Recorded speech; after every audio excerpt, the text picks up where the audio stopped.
क्या बहुजन समाज में पैदा हुए कुछ नए नए नेताओं का असली मकसद संसद या विधानसभा पहुंचना है, या फिर उनका असली एजेंडा पर्दे के पीछे से सुपारी लेकर बहुजन समाज पार्टी को चुनाव हराना है?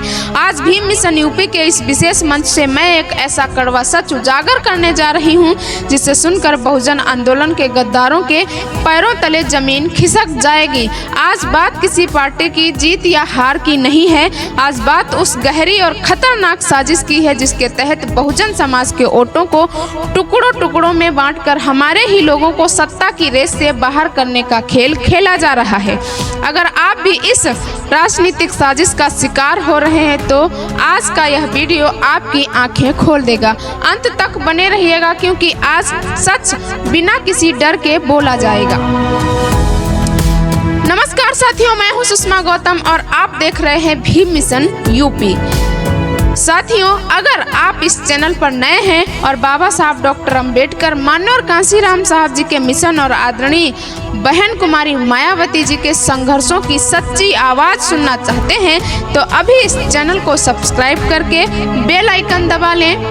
भाइयों और बहनों, माननीय साहब कांशीराम जी ने एक बात कही थी कि जिस समाज की राजनीतिक चाबी गुम हो जाती है वह समाज इतिहास के पन्नों से गायब हो जाता है। माननीय साहब ने खून पसीना एक करके साइकिलों पर घूम घूम कर पूरे देश के शोषितों को एकजुट किया और बहुजन समाज पार्टी के रूप में एक ऐसी राजनीतिक चाबी तैयार की जिसने उत्तर प्रदेश जैसे बड़े राज्य में चार बार हुकूमत बनाई। वो एक ऐसा दौर था जब मनुवादी ताकतें हमारे समाज के सामने आंख उठाने से भी डरती थी।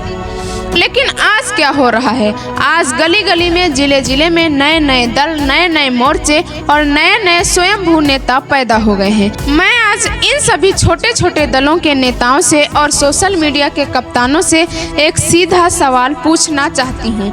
जब आपको अच्छी तरह से पता है कि आपके पास ना तो पूरे प्रदेश में संगठन है, ना कैडर है और ना ही चुनाव जीतने लायक वोट बैंक है, तो फिर आप चुनाव में प्रत्याशी क्यों उतारते हैं?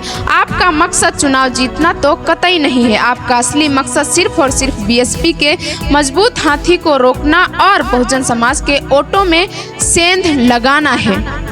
यह कोई राजनीति नहीं या सीधे तौर पर बहुजन समाज के साथ गद्दारी है। जब चुनाव आते हैं तो मनुवादी ताकतें इन छोटे छोटे नेताओं को फंडिंग देती हैं, इन्हें हेलीकॉप्टर और गाड़ियां मुहैया कराई जाती हैं ताकि ये बीएसपी के परंपरागत वोटों को 2000, 5000 या 10,000 की संख्या में काट सके।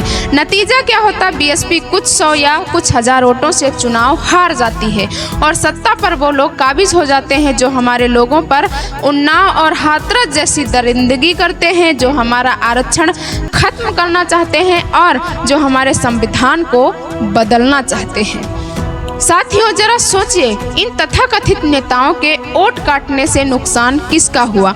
नुकसान आदरणीय बहन जी का नहीं हुआ, नुकसान इस देश के करोड़ों दलित, पिछड़े और आदिवासियों का हुआ जो न्याय के लिए तरस रहे हैं। ये नेता चुनाव के बाद बड़ी बड़ी गाड़ियों में घूमते हैं, इन्हें बड़े बड़े बंगले मिल जाते हैं, लेकिन हमारा आम भाई, हमारी बहनें आज भी जमीन पर थानों और कचहरियों के चक्कर काट रही हैं। बाबा साहब ने कहा था कि मुझे मेरे समाज के पढ़े लिखे लोगों ने धोखा दिया। अगर आज बाबा साहब जिंदा होते तो वो कहते कि मुझे मेरे ही समाज के महत्वाकांक्षी बिकाऊ नेताओं ने धोखा दिया है।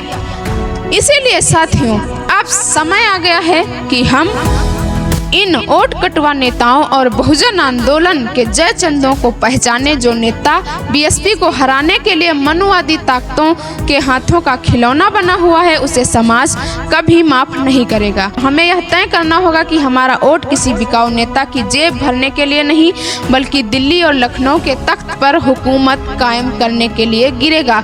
एकता में ही शक्ति है और बिखराव में सिर्फ और सिर्फ बर्बादी है।